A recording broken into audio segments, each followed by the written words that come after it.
દિવાળી, હોળી, શિવરાત્રિ અને અન્ય તહેવાર સાથે વિશેષ કથાઓ જોડાયેલી છે.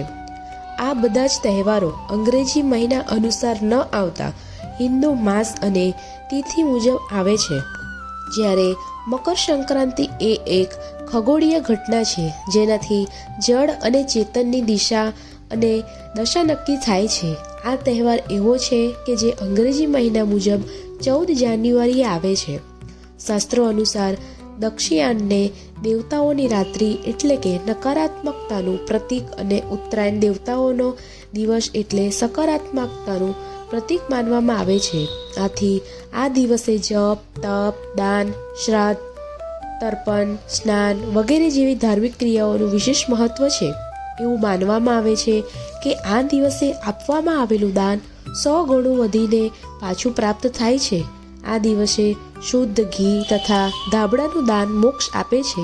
મકર સંક્રાંતિના દિવસથી લોકો ધનુર્માસના બંધનમાંથી મુક્ત થઈ જાય છે. વિવાહ, ગૃહપ્રવેશ અને અન્ય શુભ કાર્યો માટે લોકો આ દિવસની ઘણી આતુરતાથી રાહ જોતા હોય છે. મકર સંક્રાંતિનું ધાર્મિક મહત્વ તો છે જ, પરંતુ વૈજ્ઞાનિક દ્રષ્ટિકોણ પણ સમજવો જરૂરી છે. આ દિવસે ધરતી એક નવા વર્ષમાં અને સૂર્ય એક નવી ગતિમાં પ્રવેશ કરે છે. 14મી જાન્યુઆરી જ એક એવો દિવસ છે જ્યારે ધરતી પર સારા દિવસની શરૂઆત થાય છે.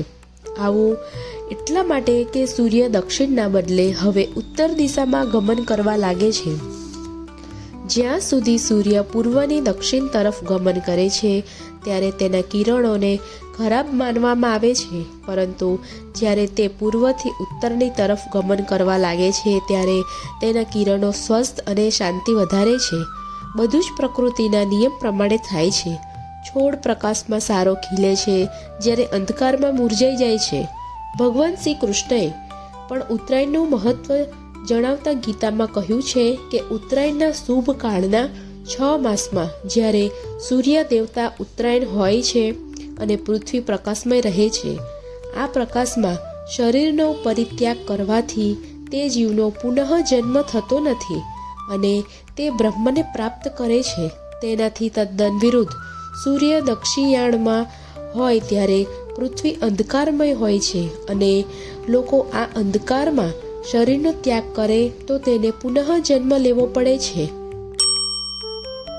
ઉત્તરાયણ સાથે જોડાયેલી કથાઓ. મકર સંક્રાંતિના દિવસે જ ગંગાજી રાજા ભગીરથની પાછળ ચાલીને કપિલ મુનિના આશ્રમમાં થઈને સાગરમાં જઈ મળ્યા. આથી આ દિવસ ગંગા સ્નાનનું પણ વિશેષ મહત્વ છે. મહાભારત કાળમાં અર્જુનના બાણોથી વિંધાઈને બાણશૈયા પર દેહ ત્યાગવા માટે ભીષ્મ પિતામહે મકર સંક્રાંતિના દિવસની જ પસંદગી કરી હતી. આ પર્વ જીવનમાં સંકલ્પ લેવા માટેનો દિવસ પણ છે. આજના દિવસે મન અને ઇન્દ્રિયો પર અંકુશ રાખવાનો સંકલ્પ કરવામાં આવે છે. આ દિવસે તલના દાનનું ખૂબ જ મહત્વ છે. મકર સંક્રાંતિમાં તલ અને ગોળમાંથી બનેલી વસ્તુઓનું દાન કરવાનું ખૂબ જ મહત્વ છે. તલ અને ગોળનું દાન કરવા પાછળ મુખ્ય 2 ધારણાઓ છે. એક ધારણા પ્રમાણે સૂર્ય પોતાના પુત્ર શનિની રાશિમાં પ્રવેશ કરે છે. સૂર્ય અને શનિમાં શત્રુતા છે, આથી શનિદેવ સંબંધી વસ્તુઓનું દાન આ દિવસે કરવામાં આવે છે. બીજી ધારણા મુજબ તલ અને ગોળ આયુર્વેદ અને સ્વાસ્થ્યની દ્રષ્ટિએ ખૂબ જ ગુણકારી છે.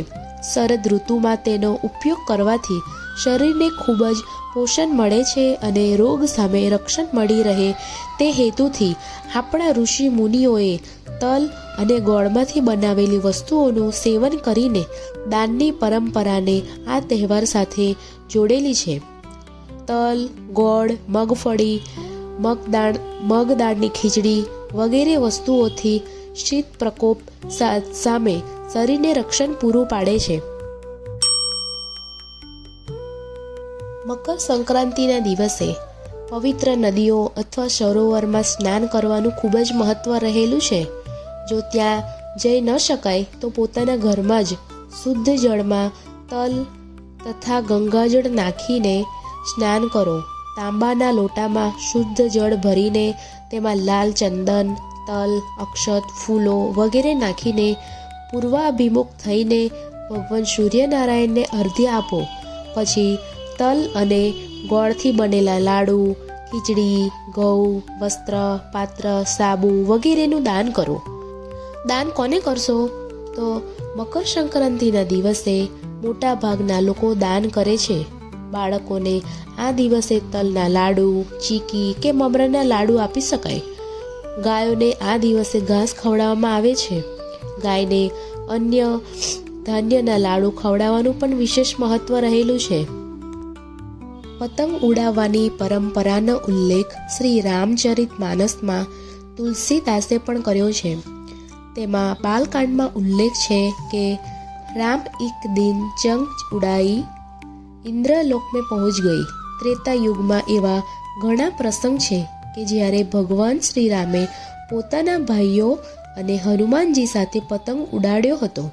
એકવાર શ્રી રામનો પતંગ ઇન્દ્રલોક પહોંચી ગયો, જેને જોઈને દેવરાજ ઇન્દ્રની પુત્ર વધુ અને જયંતની પત્નીએ એ પતંગ પકડી લીધો અને વિચારવા લાગી, જાસુ ચંગ અસ સુંદરતાઈ, સો પુરુષ જગ મેં અધિકાઈ.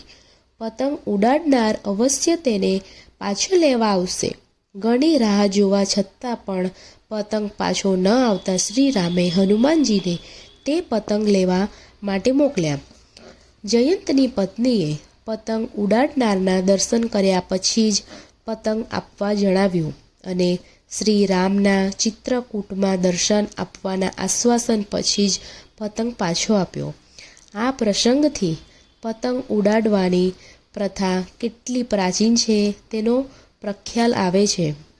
આ સાથે ચીન, જાપાન, મલેશિયા, વિયેતનામ અને થાઈલેન્ડ જેવા દેશોમાં પણ પતંગ ઉડાવીને ભગવાન ભાસ્કરનું સ્વાગત કરવામાં આવે છે.